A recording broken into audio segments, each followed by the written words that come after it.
प्रश्नावली 4.2 का question number 4 देखिए। दो क्रमागत धनात्मक पूर्णांक ज्ञात कीजिए जिनके वर्गों का योग 365 है। तो दो धनात्मक पूर्णांक हमें ज्ञात करने हैं। तो सबसे पहले हमें मानना पड़ेगा कौन कौन से हैं। माना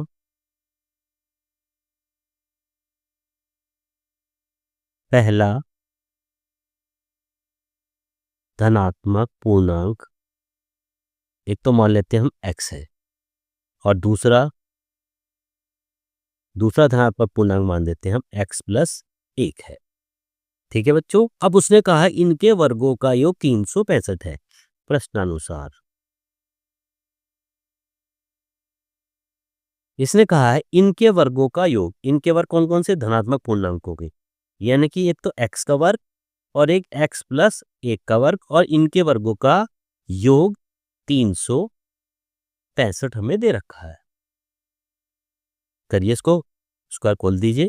यहाँ लिख सकते हैं एक्स स्क्वायर प्लस, यहाँ फॉर्मूला लगा दीजिए a प्लस बी का स्क्वायर का, ये होता है a square plus B square plus 2ab यानी 2x बराबर 365। एक और एक ये हो जाता है 2x स्क्वायर प्लस के 2x प्लस का 1 बराबर 365।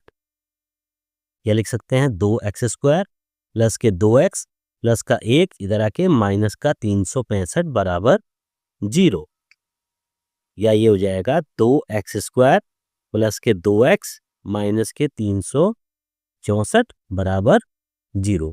अब अगर यहाँ पर हम दो कॉमन ले लें तो ये बन जाती है संख्या x square plus x minus 2 कम 2, 2 अट्ठे 16 और 2 दूनी 4, 182 बराबर 0।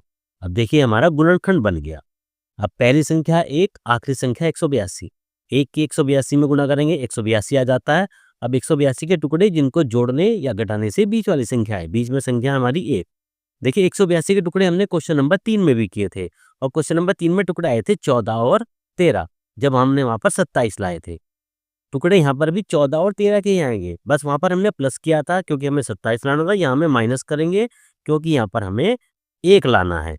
तो यहाँ लिखेंगे एक्स स्क्वायर प्लस, यहाँ टुकड़े हो जाएंगे इसके 14 माइनस के 13 इंटू एक्स माइनस के 182 बराबर जी। ब्रैकेट खोल दीजिए। एक्स स्क्वायर प्लस एक्स की 14 में करेंगे 14x माइनस 13x माइनस 182 बराबर 0। पहले दो में x को मान, अंदर बचा x प्लस 14, दूसरे में माइनस है तो माइनस के 13 को मान, अंदर बच जाता है x प्लस 14 बराबर 0। एक तो आ जाता है हमारा x प्लस 14, एक आ जाता है हमारा x माइनस 13 बराबर 0। अलग अलग लिख लीजिए उसको, जैसे हमारे क्वेश्चन लिखते हैं यदि x प्लस 14 बराबर 0 तो x बराबर माइनस के 14। दूसरा, यदि x माइनस 13 बराबर 0 तो x बराबर 13। अब देखिए हमें क्योंकि धनात्मक पूर्णांक निकालने थे तो ये दो पूर्णांक आए हैं, लेकिन ये तो ऋणात्मक आ गया, माइनस का आ जाता है तो इसको छोड़ देते हैं, तो पूर्णांक हमारा 13 आ जाता है सिंपल। अब क्वेश्चन में जो पूछा उसे दोनों निकालने हैं, तो देखिए क्या लिखेंगे अब यहाँ पर लिखेंगे हम पहला पूर्णांक कितना माना था हमने, पहला पूर्णांक हमने माना था x, दूसरा माना था हमने x प्लस 1। तो पहला पूर्णांक हमने जो माना है x, इसका मान तो आ गया हमारा 13, और जो दूसरा पूर्णांक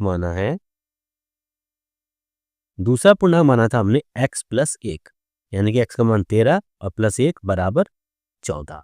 तो ये हमारे पहला पूर्णांक आ जाता है हमारा 13 और दूसरा पूर्णांक आ जाता है हमारा 14। इस तरीके से ये प्रश्न नंबर 4 आपका पूरा हो जाता है। प्रश्नावली 4.2 क्वेश्चन नंबर 4।